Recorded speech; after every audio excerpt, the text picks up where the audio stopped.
The Gilded Rose had a reputation that preceded its scent of expensive lilies and aged scotch. It was a place of gold-leaf menus, velvet-draped alcoves, and a guest list that required more than just money. It required the right lineage. But beneath the crystal chandeliers lay a cold, sharp edge, a belief that perfection was the only price of admission. Amanda hadn't chosen this place for the prestige. She chose it because she wanted to prove that the world was still hers to walk, or roll, through.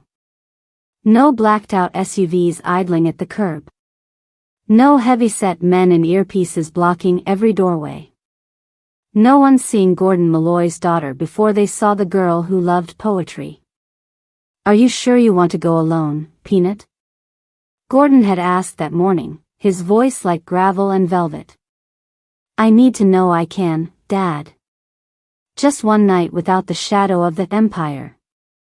Do you promise?" Gordon had been silent, his thumb tracing the ink of the tattoos on his neck.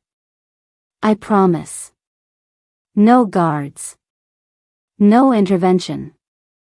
And he had kept his word. When the car arrived, Gordon wasn't a kingpin. He was just a father in a tailored black suit. Amanda was breathtaking in a blue silk dress that flowed like water over the wheelchair, hiding the legs that hadn't felt the earth in 3 years. Her dark curls were pinned back, her eyes bright with a hope she hadn't felt since the accident. She wasn't seeking pity, she was wearing the quiet armor of a woman reclaiming her life. But then, the car door opened. The entrance to the Gilded Rose wasn't a door, it was a statement. A steep, narrow flight of stairs carved from obsidian, glistening with the evening rain. No ramp. No elevator. Just a barrier of stone. The hope in Amanda's eyes didn't vanish, it just turned to glass, ready to break. Most people would have seen a girl looking at a menu. But Gordon Molloy noticed the way her fingers gripped the armrests until her knuckles turned white. He always noticed. The transition from the warmth of the car to the evening air was the first fracture in the dream. As Gordon set the brakes and stepped out, the rain was a fine, silver mist, the kind that looked beautiful from behind a window but felt like needles against the skin. He moved with a practiced, quiet grace to the passenger side, opening the door for Amanda with a gentleness that seemed at odds with the jagged tattoos tracing his jawline. He didn't reach for her immediately, he gave her the space to prepare herself, a silent acknowledgement of the independence she had begged for. Amanda took a breath, the scent of expensive rain and cedar filling her lungs. She adjusted the hem of her blue silk dress, ensuring it draped perfectly over her knees. With a soft click, her wheelchair was deployed, and she transitioned into it with a fluid strength that spoke of 1,000 hours of grueling physical therapy. She looked up at the facade of the Gilded Rose, her eyes reflecting the warm, amber glow spilling from the floor-to-ceiling windows. Inside, it was another world. She could see the silhouettes of diners moving like shadows in a golden liquid. Men in sharp tuxedos laughed over crystal flutes of champagne. Women draped in pearls leaned into conversations that looked effortless and light. It was the world she used to belong to, and for a fleeting second, the hope in her chest felt like a physical weight. She wanted to be one of them again, not a tragedy, not a headline, just a woman enjoying a milestone dinner with her father. "Ready, Peanut?" Gordon asked, his hands resting lightly on the handles of her chair, not pushing, just tethering her to the earth. "Ready," she whispered, a small, defiant smile touching her lips. They approached the obsidian steps. They were beautiful, polished to a mirror finish, but to Amanda, they looked like a fortress wall. There were 6 of them, steep and slick with the gathering rain. Gordon stopped. He didn't say a word, his eyes scanning the stone with a cold, calculating intensity. He looked for a side entrance, a service ramp, any sign that the architects of this elegance had considered a body like Amanda's. There was nothing. The silence between them grew heavy, punctuated only by the rhythmic thrum of the rain on the sidewalk. Amanda's smile didn't break, but it tightened, becoming the practiced mask she wore to protect herself from the world's pity. She saw a man through the glass, the manager, tall and bald with a face like a hawk, watching them. He didn't move toward the door to help. He simply watched, his arms crossed over a stiff formal vest, his expression one of clinical detachment. "I can carry you, Amanda," Gordon said softly. His voice held no judgment, only the raw offer of a man who would tear down the sun if she asked for light. "No," she replied, her voice trembling slightly. "You promised, Dad. No spectacles. No Mafia Boss scenes. If I can't enter like a guest, I won't enter at all." She turned her chair toward the glass, rolling closer until she was inches from the transparent barrier. On the other side, barely a foot away, a young couple sat at a small, candlelit table. They were clinking glasses, their faces flushed with wine and laughter. They didn't see her. To them, she was just a blurred reflection in the night, a ghost hovering on the edge of their peripheral vision. The contrast was a physical ache. Inside was the hum of the heater, the smell of roasted duck and aged wine, and the safety of being included. Outside, the rain was beginning to soak through the silk of her sleeves, the cold seeping into her joints. She was separated from the life she wanted by less than an inch of glass, yet it felt like an ocean. The manager finally moved. He didn't come outside. He walked to the door, opened it just a crack, not wide enough to let the warmth out, but enough for his voice to cut through the rain. "I'm afraid there's been a misunderstanding with your reservation," he said, his tone dripping with a rehearsed, hollow regret. "The dining room is quite delicate, and we find that certain equipment disrupts the flow of service." Gordon's posture shifted. It was subtle, a tightening of the shoulders, a slight lowering of the chin, but the air around him suddenly felt charged, like the moments before a lightning strike. He didn't look at the manager. His eyes remained fixed on Amanda, watching the light die out in her gaze. "We have a table for you, of course," the manager continued, gesturing vaguely toward the corner of the sidewalk where a single, wrought-iron bistro table stood under a leaking awning. "The outdoor terrace is quite popular for those who prefer a more private experience." The terrace was a strip of wet pavement, exposed to the wind and the stares of every passerby. It was the place for people they didn't want the important guests to see. Amanda looked at the golden room one last time, then down at her hands. A single tear escaped, hot and stinging, carving a path through the makeup she had applied so carefully that afternoon. It fell onto her blue dress, leaving a dark, spreading circle on the silk. "Amanda," Gordon said, his voice a low, dangerous growl. "It's okay, Dad," she lied, her voice small and hollow. "It's just rain." She began to turn her chair toward the cold, wet table on the sidewalk, bowing her head as the glass barrier between her and the world became a wall of ice. Gordon didn't move. He stood in the rain, his black suit absorbing the water until he looked like a shadow carved from the night itself, his gaze locked on the back of the manager's head with a promise of a storm that the Gilded Rose was not built to survive. The transition from the car to the sidewalk was the first fracture in the dream. As Gordon killed the engine and stepped out, the evening air greeted them with a fine, silver mist, the kind of rain that looked like a shimmering filter from behind a window but felt like needles against the skin. He moved with a practiced, quiet grace to the passenger side, opening the door for Amanda with a gentleness that seemed at odds with the jagged tattoos tracing his jawline. He didn't reach for her immediately. He gave her the space to prepare herself, a silent acknowledgement of the independence she had spent months reclaiming. Amanda took a long, steadying breath, the scent of damp pavement and expensive cedar filling her lungs. She adjusted the hem of her blue silk dress, ensuring it draped perfectly over her knees, hiding the legs that had remained silent since the night of the accident. With a soft click, her wheelchair was deployed, and she transitioned into it with a fluid strength born of grueling physical therapy. She looked up at the facade of the Gilded Rose, her eyes reflecting the warm, amber glow spilling from the floor-to-ceiling glass windows. Inside, it was a sanctuary of light. She could see the silhouettes of diners moving like shadows in golden liquid. Men in sharp tuxedos laughed over crystal flutes of champagne. Women draped in pearls leaned into conversations that looked effortless and light. It was the world she used to belong to, the world that had once been her birthright. For a fleeting second, the hope in her chest felt like a physical weight. She wanted to be one of them again, not a tragedy, not a headline, not the Molloy girl, but just a woman enjoying a milestone dinner with her father. "Ready, Peanut?" Gordon asked, his hands resting lightly on the handles of her chair. He wasn't pushing, he was simply tethering her to the earth, waiting for her command. "Ready," she whispered, a small, defiant smile touching her lips.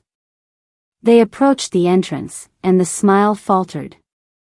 The obsidian steps were beautiful, polished to a mirror finish, but to Amanda, they looked like the walls of a fortress. There were 6 of them, steep and slick with the gathering rain. No ramp. No side entrance. No visible concession for a body that didn't move on 2 feet. Gordon stopped. He didn't say a word, but his eyes scanned the stone with a cold, calculating intensity, looking for a way through. The silence between them grew heavy, punctuated only by the rhythmic thrum of the rain on the sidewalk. Through the glass, Amanda saw the manager, a man with a face like a hawk and a tuxedo that looked as stiff as his posture, watching them. He didn't move toward the door to offer help or suggest a service entrance. He simply stood among the guests, his arms crossed, his expression one of clinical detachment. "I can carry you, Amanda," Gordon said softly. His voice held no judgment, only the raw offer of a man who would tear down the sun if his daughter asked for light. "No," she replied, her voice trembling just enough for him to hear. "You promised, Dad. No spectacles. No Mafia Boss scenes. If I can't enter like everyone else, I won't enter at all." She turned her chair toward the glass, rolling closer until she was inches from the transparent barrier. On the other side, barely a foot away, a young couple sat at a small, candlelit table. They were clinking glasses, their faces flushed with wine and laughter. They didn't see her. To them, she was just a blurred reflection in the night, a ghost hovering on the edge of their peripheral vision. The contrast was a physical ache. Inside was the hum of the heater and the smell of roasted duck. Outside, the rain was beginning to soak through the silk of her sleeves, the cold seeping into her joints. The manager finally moved, but he didn't come to the door. He caught the eye of a waiter and gestured vaguely toward the sidewalk, toward a lone, wrought iron bistro table tucked under a leaking awning. It was the terrace, a strip of wet pavement exposed to the wind and the stares of every passerby. It was the place for people the Gilded Rose didn't want its guests to see. Amanda looked at the golden room one last time, then down at her hands. A single tear escaped, hot and stinging, carving a path through the makeup she had applied so carefully. It fell onto her blue dress, leaving a dark, spreading circle on the silk. "Amanda," Gordon said, his voice dropping into a low, dangerous growl. "It's okay, Dad," she lied, her voice small and hollow as she began to turn her chair toward the cold, wet table on the sidewalk. "It's just rain." Gordon didn't move. He stood in the mist, his black suit absorbing the water until he looked like a shadow carved from the night itself, his gaze locked on the manager through the glass with a promise of a storm that the Gilded Rose was never built to survive. The manager's approach was a study in practiced apathy. He didn't hurry. He glided across the polished marble floor, the soles of his shoes clicking with a rhythm that sounded like a countdown. To the diners inside, he was the attentive host, the gatekeeper of their evening's perfection. Preston shrugged, a delicate movement of his shoulders. The elements are beyond our control. If the outdoor seating is not to your liking, I can certainly cancel the reservation. I'm sure a local diner would have the space you require. He began to pull the door shut, the ultimate gesture of exclusion. But before the latch could click, Gordon's boot caught the frame. The sound of the heavy wood hitting the leather of his shoe was like a gunshot in the quiet street. Gordon leaned in, his face inches from Preston's. The manager finally looked up, and for the first time, he saw the man behind the suit. He saw the cold, predatory stillness in Gordon's eyes and the jagged ink of the tattoos that disappeared beneath his collar. The manager's breath hitched, his calculated arrogance faltering under the sudden, crushing weight of Gordon's presence. "Look at her," Gordon commanded. Preston blinked, his gaze flickering toward Amanda. "Look at her," Gordon repeated, his voice vibrating with a frequency that made the glass in the door tremor. "And tell her again why she isn't good enough to sit at your fire." Preston's mouth opened and closed, but no sound came out. The polite script had run out. He looked at Amanda, then at the rain-soaked terrace, and finally back to the terrifying man holding the door open.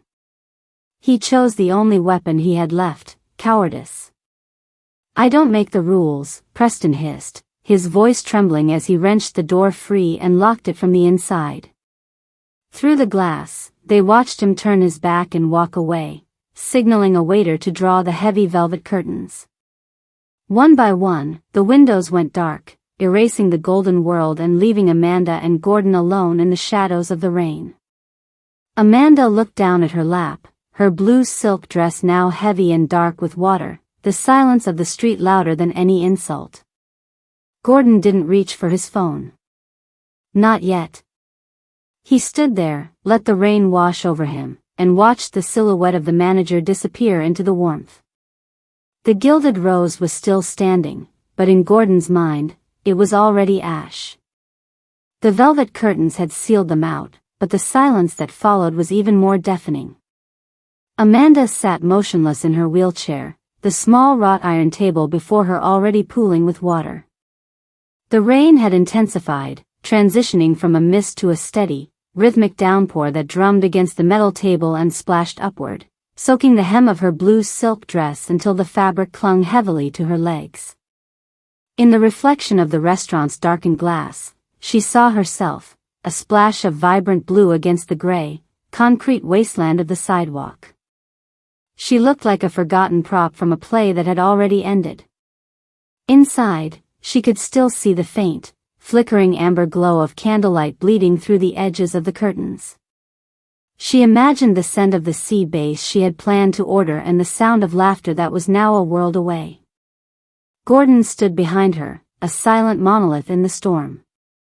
He didn't offer his coat, not because he was cold, but because he knew Amanda was at a breaking point where a gesture of pity might finally shatter her. He simply stood there, letting the rain drench his black suit, his presence a heavy, protective shadow that refused to flinch. A waiter appeared briefly at the side service door, scurrying out to place a single, flickering candle in a glass hurricane lamp on their outdoor table. He didn't look at them. He didn't apologize for the weather or the exclusion. He placed a bread basket, already damp from the transit, on the table and retreated back into the warmth, the click of the lock echoing like a final rejection. "Eat something, Amanda," Gordon said, his voice low and raspy, barely audible over the splash of tires on the street. Amanda looked at the bread, now spotted with rainwater. She reached out, her fingers trembling, and touched the cold metal of the table. "They're watching us, Dad," she whispered. "I can feel them. They aren't looking at the food or the wine anymore. They're looking at the girl in the rain. They're wondering what I did wrong to be put out here." She finally looked up, her curly dark hair matted against her forehead, her eyes rimmed with a red that wasn't from the cold. A group of pedestrians hurried past, huddled under a shared umbrella. They glanced at the girl in the wheelchair sitting at a dinner table in the middle of a rainstorm, their expressions a mix of confusion and that agonizing, fleeting pity that Amanda hated more than the manager's cruelty. "I wanted to be a person tonight," she choked out, a sob finally breaking through her composure. "Just a person at a table. But look at me. I'm just a problem." They moved outside so they didn't have to see it. She looked down at her blue dress, the silk ruined, the color deepening into a bruised purple where the water was heaviest. It was the dress she had chosen to mark her return to the world, and now it was a shroud. The humiliation wasn't just in the seating, it was in the realization that no matter how much she fought for her independence, the world could still reduce her to a disruption with a single locked door. Gordon's hand descended, resting firmly on her shoulder. The heat from his palm seeped through the wet silk, the only warmth left in the city. He didn't tell her it was okay. He didn't tell her the manager was wrong. He simply leaned down, his face close to hers, his eyes burning with a cold, terrifying clarity that had nothing to do with the rain. "You are a Molloy," he said, the words vibrating in his chest. "And tonight, you learned how the world treats those it thinks are weak. But they made a mistake, Amanda. They forgot who was standing behind the chair." Amanda wiped a mix of rain and tears from her cheek, her jaw tightening as she looked at the darkened windows of the Gilded Rose. The sadness was still there, a hollow ache in her heart, but beneath it, a tiny spark of her father's fire began to take hold. "I'm cold, Dad," she said, her voice regaining a sliver of its edge. "I want to go home." In a moment, Gordon replied. He pulled his phone from his inner pocket, the only thing he had kept dry. The screen's blue light illuminated the tattoos on his hand as he scrolled through a list of contacts that most men feared to even know. "I have one more reservation to make." He didn't call a hitman. He didn't call his enforcers. He dialed his acquisitions lawyer and the head of his holding company. As the rain poured down on the girl in the blue silk dress, Gordon Molloy began the silent, surgical process of erasing the Gilded Rose from the map. He watched the manager's silhouette pass by a gap in the curtains one last time, blissfully unaware that the ground beneath his feet was already being sold. "Let's go," Gordon said, finally turning the chair. "The show is over out here. It's about to start inside." The transition from the sidewalk back to the safety of the car should have felt like a retreat, but as the door clicked shut, the atmosphere inside the vehicle shifted from sympathy to something far more industrial. The rain continued to lash against the windshield, blurring the neon lights of the city into long, bleeding streaks of red and blue. Amanda sat in the passenger seat, her ruined silk dress heavy and cold against her skin, her eyes fixed forward on the wipers fighting a losing battle against the downpour. She felt small, but more than that, she felt invisible, as if the manager's refusal had successfully erased her from the world of the living. Gordon Molloy didn't start the engine. He didn't turn on the heater to dry her clothes.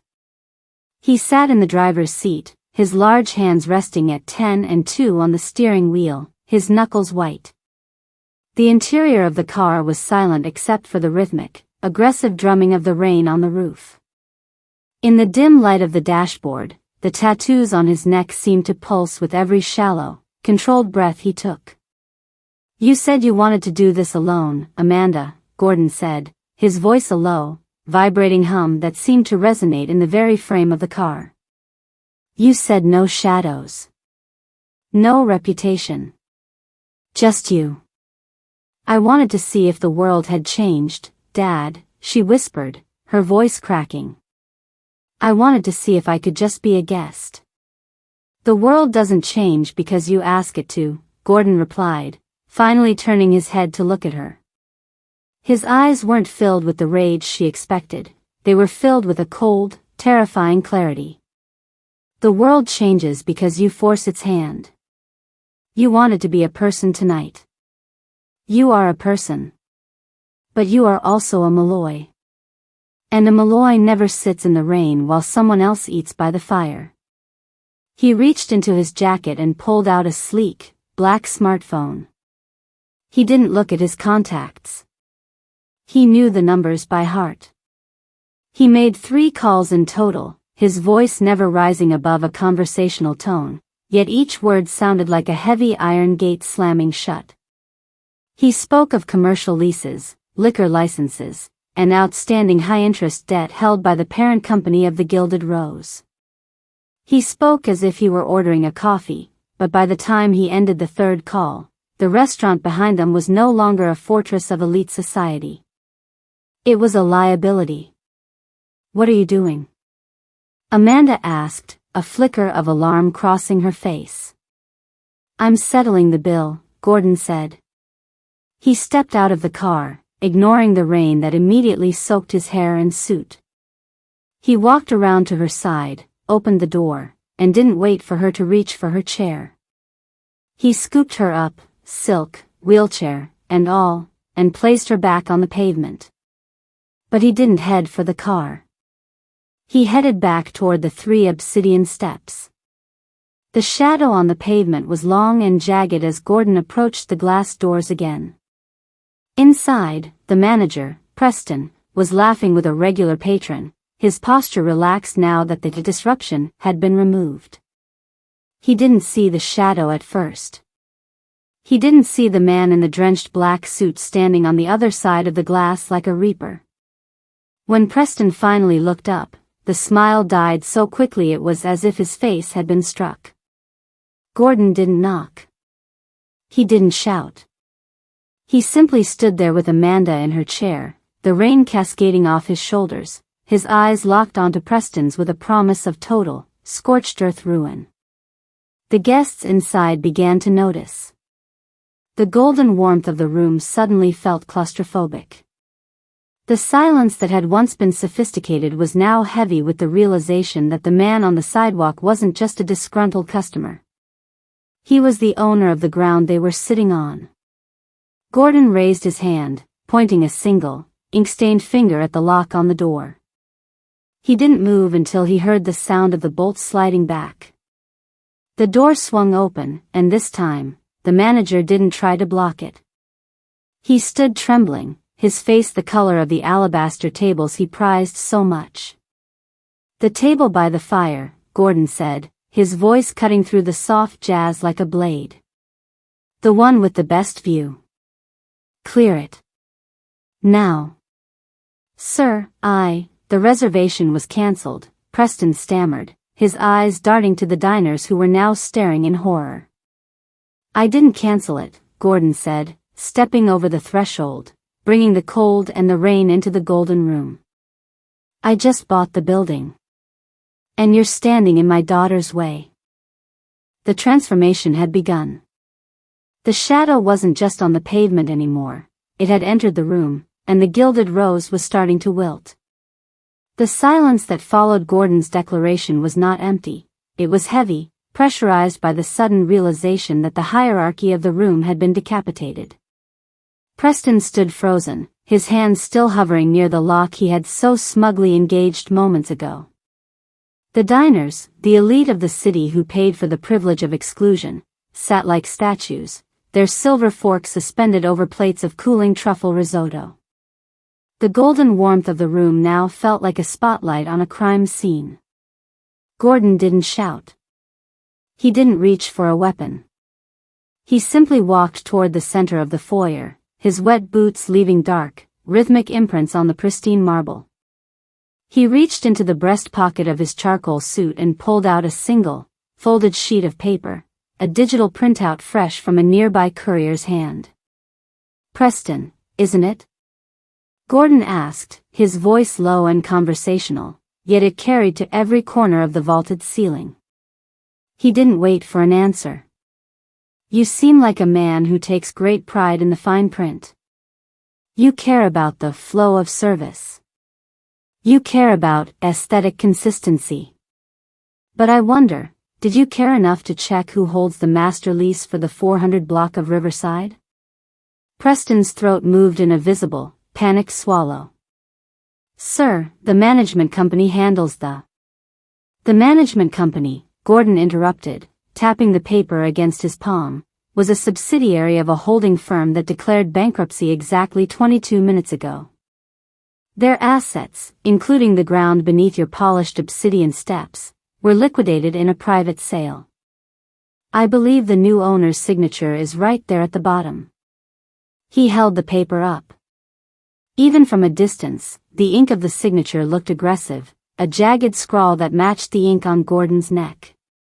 Preston leaned in, his eyes darting across the legalese until they landed on the name. His face didn't just turn pale, it turned a sickly, translucent gray.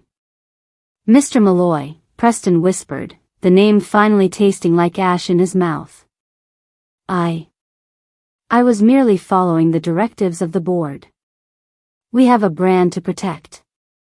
If I had known who you were. That's the mistake, Preston, Gordon said, stepping closer until the scent of rain and cold iron overwhelmed the restaurant's expensive lilies. You shouldn't have needed to know who I was. You only needed to see who she was. He gestured back toward the door where Amanda sat.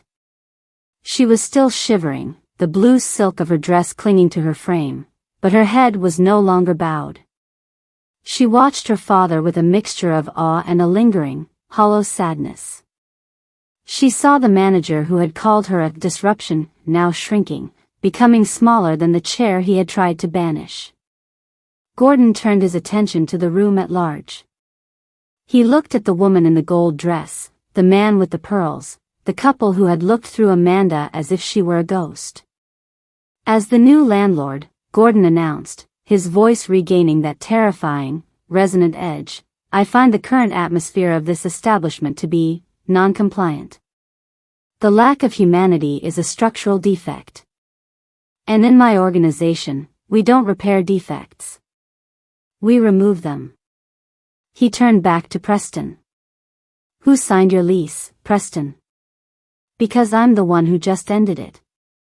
You have 10 minutes to clear the floor. No checks, no dessert, no lingering. If a single person is still sitting at these tables in 11 minutes, I'll have the doors welded shut with the aesthetic consistency still inside. The chaos was instantaneous but quiet. There was no screaming, only the frantic rustle of silk and the scraping of chairs as the city's elite realized that their wealth was no shield against a man who bought buildings out of spite. They fled into the rain they had just been mocking Amanda for sitting in, their designer heels clicking frantically on the obsidian steps. Preston stood in the center of his emptying empire, his hands shaking so violently he had to grip the back of a chair, the very chair he had refused to offer. He looked at the white linen, the crystal, the soft jazz that was still playing, oblivious to the funeral of the restaurant. Where do I go? Preston stammered, his voice breaking. Gordon didn't look at him. He walked back to Amanda, his expression softening as he knelt in front of her wheelchair, ignoring the wet floor. He took her cold, damp hands in his. You go exactly where you put my daughter, Gordon said, his voice a chilling echo of the manager's earlier cruelty. Outside. In the rain. I hear the terrace has a very unique perspective. Gordon stood up, his shadow stretching across the empty, golden room, and began to wheel Amanda toward the table by the fire, the one place she had been told she could never go. The Gilded Rose was silent now, the business world execution complete, leaving only the sound of the rain against the glass and the crackle of the flames that were finally, for the first time that night, warming Amanda's skin. The golden room was no longer filled with the clinking of silverware or the hum of sophisticated gossip. It was filled with the sound of a vacuum, a sudden, crushing absence of noise that happens when the predator in the room finally stops pacing and sits down. As Gordon wheeled Amanda toward the prime table by the fireplace, the few remaining guests who hadn't yet scrambled for the exit stood frozen, caught in the mid-motion of their own retreat. They were the city's elite, people who were used to being the ones who looked down, but now, they couldn't even manage to look away. The silence was a mirror. For the last hour, these people had participated in the quiet execution of a young woman's dignity through their indifference. They had looked through the glass at the girl in the blue silk dress shivering in the rain and had chosen their appetizers over their humanity. Now, as Gordon Molloy's shadow fell over their tables, the realization of their mistake began to settle in like a cold fog. They weren't just watching a father protect his daughter, they were watching the man who now held the keys to the very ground they stood on. Amanda felt the weight of their stares, but it was different now. The heat from the fireplace was beginning to touch her skin, a fierce, crackling warmth that felt almost violent after the numbing chill of the sidewalk. She looked at the woman in the gold dress who was fumbling with her designer clutch, her face a mask of pale terror. Amanda remembered the way that woman had looked at her through the window, with the mild, clinical distaste one might show a cracked tile. Now, the woman wouldn't even meet her eyes. "The bill is paid," Gordon said, his voice low but carrying through the hollowed-out restaurant like a tolling bell. He wasn't looking at the manager anymore. He was looking at the crowd. "But the debt is still outstanding." He stopped the chair at the head of the long, alabaster table. He didn't pull out a chair for himself. He stood behind Amanda, his hands resting on the handles of her wheelchair like a king standing behind a throne. The ink on his neck seemed to darken in the firelight, the jagged lines of the tattoos reflecting the intensity of a man who had built an empire on the very things these people feared most, consequences. A man at a nearby table, a prominent developer who had once shaken Gordon's hand at a city gala, tried to stand, his voice trembling. "Gordon, listen, we didn't know. We didn't realize she was." "You didn't realize she was mine?" Gordon interrupted, his eyes shifting to the man with a clinical, lethal focus. "Is that the only reason to treat a human being with a shred of decency? Because they belong to someone who can break you?" The developer choked on his words, sinking back into his seat. The silence deepened, becoming so thick it felt like it was pressing the air out of the room. This was the true silence of the guests, the silence of people realizing they had been weighed in the balance and found wanting. They had spent their lives curating a world of flow and aesthetic, and in a single rain-soaked hour, a girl in a wheelchair had exposed that world as a hollow shell. Amanda reached up, her fingers grazing the white linen of the tablecloth. It was soft, expensive, and perfectly dry. She looked at the manager, Preston, who was still standing by the service door, his eyes darting toward the street where the rain was still pouring. He looked small. For the first time that night, the man who had loomed over her like a titan of industry looked like a frightened clerk. "They aren't looking at the chair anymore, Dad," Amanda whispered, her voice finally steady. "No," Gordon replied, his gaze never leaving the cowering manager. "They're looking at the owner." One by one, the last of the diners slunk toward the obsidian steps. They didn't look back. They left behind half-eaten meals and full glasses of wine, fleeing the gilded rows as if the building itself were haunted. As the heavy glass doors finally swung shut for the last time that night, leaving only the father, the daughter, and the disgraced staff, the silence changed. It was no longer the silence of fear. It was the silence of a clean slate. The golden room was empty, the exclusive crowd was gone, and for the first time since the car had stopped, Amanda felt like she could breathe. Gordon moved around the table, finally sitting opposite her. He didn't look at the fire or the expensive decor. He looked only at his daughter, his expression a complex map of pride and a lingering, dark promise of what was still to come. The gilded rose was quiet, but outside, the storm was just beginning to find its rhythm. The golden warmth of the fireplace should have been a comfort, but to Amanda, it felt like a spotlight on a stage she hadn't asked to perform on. She sat at the head of the alabaster table, the ruined blue silk of her dress steaming slightly as it dried, but her heart remained cold.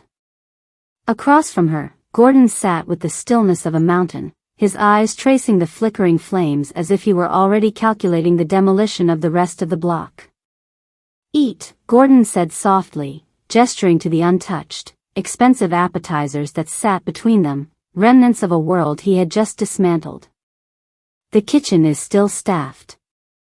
They'll make whatever you want. They're very motivated now."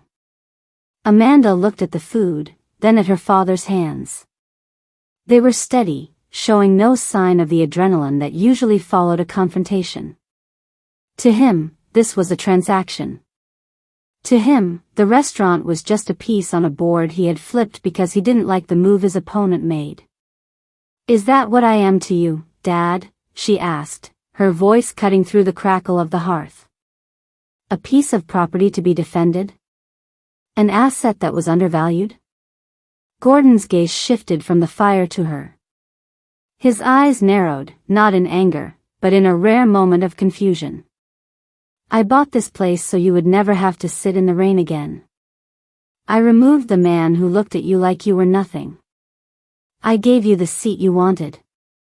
What is the problem?" "The problem," Amanda said, her voice rising with a sharp, brittle edge, "is that you didn't ask. You never ask. You just arrive like a storm and expect me to be grateful for the wreckage." She leaned forward, her hands gripping the armrests of her wheelchair. "I went out tonight because I wanted to see if I could handle the world. I wanted to see if I could stand up to a man like Preston on my own terms. But before I could even find my voice, you stepped in and bought the building. You didn't give me dignity, Dad. You gave me a cage made of gold and your reputation." Gordon's jaw tightened, the ink on his neck seeming to flex. "The world doesn't play fair with people in chairs, Amanda. It certainly doesn't play fair with a Molloy. I use the tools I have to protect my daughter. That is my job." "No," she countered, a single tear of frustration tracing a path through the dried salt on her cheek. "Your job was to be my father, not my operator. When you do things like this, you're no better than the manager." He looked at the wheelchair and saw a disruption. "You look at the wheelchair and see a victim who needs to be shielded by a corporate takeover. Neither of you sees me." The silence that followed was different from the silence of the guests. It was the heavy, suffocating silence of a mirror being held up to a man who wasn't used to looking at himself. Gordon looked around the empty, opulent room, the crystal, the velvet, the silence of the banished elite. He had spent his life thinking that power was the only language that mattered, the only way to keep the people he loved safe from the shadows he inhabited. "I am not your toy, Dad," Amanda whispered, her voice breaking. "I'm not a project for you to fix or a mistake for you to rectify. I am a woman who is trying to figure out how to live a life that was broken 3 years ago. And I can't do that if you keep replacing every obstacle with a Molloy-owned subsidiary." She looked down at the blue silk, now stained and stiff. "You think you won tonight because Preston is outside in the rain. But I still feel like I'm sitting on that sidewalk. Because the only reason I'm inside is because of your shadow, not because I earned my place at the table." Gordon didn't answer immediately. He reached out, his large, scarred hand hovering over the table as if he wanted to touch her hand but feared he would only bruise her further. For the first time in his life, the Mafia boss of the city looked truly powerless. He realized that while he could buy the building, the staff, and the very air they breathed, he couldn't buy his daughter's sense of self. "What do you want me to do, Amanda?" he asked, his voice barely a whisper.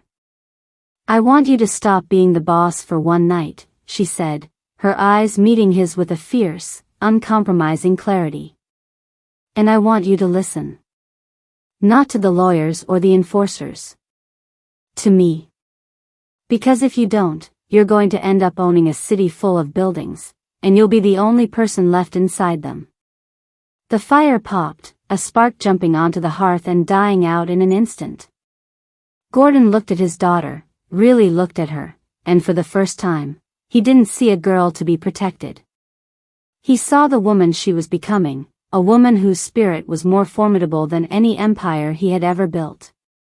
He slowly withdrew his hand and leaned back, the terrifying intensity in his eyes fading into something softer, something that looked remarkably like respect.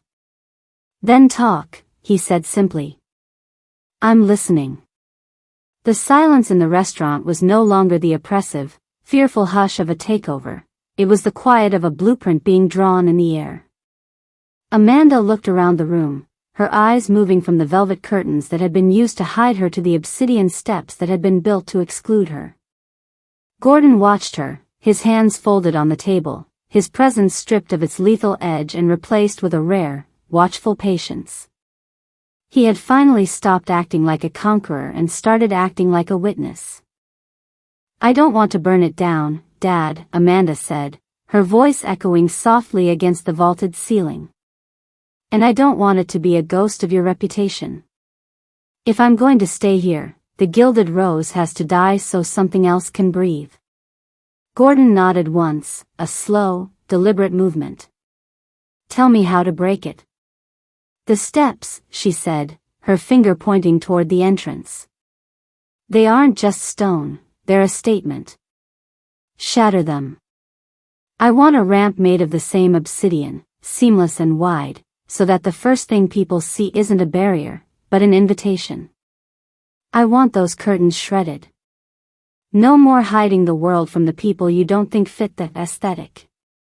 If the sun shines, it shines on everyone. If it rains, we see the rain together." As she spoke, the reality of the redesign took hold. It wasn't about decor, it was about the reclamation of space. She described tearing out the cramped, exclusive booths and replacing them with an open, flowing floor plan where a wheelchair wasn't a disruption, but a natural part of the movement. She wanted the gold leaf scraped away and replaced with something warmer, something that didn't feel like a price of admission. She was shattering the rose to find the garden underneath. In the middle of her vision, the service door creaked open. Preston, the manager, stood there. He was drenched, his formal vest clinging to his shivering frame, his face a map of ruin. He had been waiting in the rain, just as Gordon had commanded, a living monument to his own cruelty. He looked at Gordon with terror, but when his eyes landed on Amanda, they held something even more painful, the realization that he had been defeated not by a mafia boss's muscle, but by the dignity of the woman he had tried to erase. Gordon didn't move. He didn't even look at the man. "He's here for the only thing he has left to give," Gordon said coldly. Preston walked toward the table, his shoes squelching on the marble. He stopped 5 feet away, his head bowed. The arrogance that had defined him an hour ago had been washed away by the storm. I am sorry," Preston whispered, his voice cracking. "I saw a chair. I didn't see a person. I thought I was protecting the brand. I didn't realize that the brand was nothing without the soul." Amanda looked at him. She looked at the man who had forced her to sit in the rain and cry until her silk dress was ruined. She felt the old urge to offer a practiced, apologetic smile, the habit of making herself small so others wouldn't feel uncomfortable. But she stopped. She let the silence hang between them until Preston was forced to look up and meet her gaze. "You aren't sorry because you hurt me," Amanda said, her voice steady and devoid of the bitterness she expected to feel. "You're sorry because the man who owns the building noticed. That isn't an apology, Preston. That's a survival tactic." She looked at the obsidian steps one last time. "My father bought this place to fix a mistake. But I'm keeping it to fix a system. You can leave now. And when you look at a person in a chair tomorrow, I hope you remember the night the Gilded Rose turned to glass." Preston turned and walked out, disappearing back into the night, a shadow of the man he used to be. As the door closed, Amanda felt a weight lift from her shoulders that had been there since the accident. The humiliation of the sidewalk was gone, replaced by the cold, hard clarity of a new purpose. Gordon reached across the table, and this time, Amanda didn't pull away. He took her hand, his thumb brushing over her knuckles. "The demolition crew starts at dawn," Gordon said. "What do we call the new place?" Amanda looked at the fire, the light dancing in her dark curls, a different kind of confidence settling into her features, the kind of confidence that belongs to a woman who no longer needs to sit straight because she already owns the room. "We don't call it anything yet," she said. "We just call it open." The scaffolding was gone, and the scent of fresh plaster and expensive rain had been replaced by something new, the crisp, clean aroma of white lilies and ozone. The reopening of the restaurant, now simply named Molloy's on Riverside, was not the loud, gaudy affair the city expected from an underworld kingpin. There were no flashing cameras, no velvet ropes, and no heavy-set men in earpieces blocking the sidewalk. Instead, there was only light. Amanda sat in the center of the foyer, watching the doors. The obsidian steps had been replaced by a wide, sweeping ramp of the same dark stone, textured perfectly so that even in the damp evening air, no one would slip. It didn't look like an afterthought, it looked like the centerpiece of the architecture, a bold line that drew the eye straight toward the heart of the room. The heavy velvet curtains were gone, replaced by smart glass that allowed the city's lights to bleed into the dining room, ensuring that no one inside was ever hidden, and no one outside was ever forgotten. She wore a blue silk dress. It was the same shade as the one that had been ruined weeks ago, but the cut was sharper, the fabric heavier, falling past her knees with a regal weight. Her dark curls were pinned back with a single diamond clip, and her lips were painted a soft, glossed nude. She looked exactly like the woman who had cried on the sidewalk, but the eyes that watched the room were different. They were no longer searching for an exit, they were conducting a symphony. Gordon sat at a small table near the back, partially obscured by the shadow of a marble pillar. He stayed true to his promise, no intervention. He wore a simple black suit, his tattooed hands wrapped around a glass of neat bourbon. He wasn't there as the boss, he was there as a guest in his daughter's house. Every time a waiter glided past or a guest marveled at the effortless flow of the room, his gaze would flicker toward Amanda. He didn't smile. Gordon Molloy wasn't a man for smiles, but there was a terrifying sort of pride in his stillness. A woman in a shimmering gold dress, the same woman who had watched Amanda shiver through the glass weeks before, approached the host's stand. She paused when she saw Amanda, her eyes widening as the memory of the disruption in the rain flashed across her face. She looked at the wheelchair, then at the elegant woman sitting in it, and her voice faltered. I have a reservation for two," the woman stammered, her fingers nervously twisting her pearls. "I didn't realize. I mean, the management has changed so significantly." Amanda turned her chair slowly. There was no rush in her movement, no defensive jerk of the wheels. She met the woman's gaze with a terrifyingly calm clarity. "The management didn't just change," Amanda said, her voice like silk over steel. "The standard did. In this building, we don't seat people based on their aesthetic flow. We seat them based on their humanity." The woman flushed, her gaze dropping to the floor. "I remember you. From that night. I should have said something." Amanda didn't offer a platitude. She didn't tell her it was okay, because it hadn't been. She simply gestured toward the dining room, where a waiter was already pulling out a chair at a prime table by the fire. "Enjoy your dinner. The view is much better from the inside, isn't it?" As the guest hurried away, Amanda felt a hand on her shoulder. It was Gordon.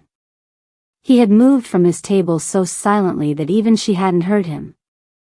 He didn't say anything, but the weight of his hand was a silent coronation. "You did it, Peanut," he murmured, his voice low enough only for her to hear. "You broke the rose. I didn't just break it, Dad, she replied, looking out at the room she had built from the wreckage of her own humiliation. I outgrew it.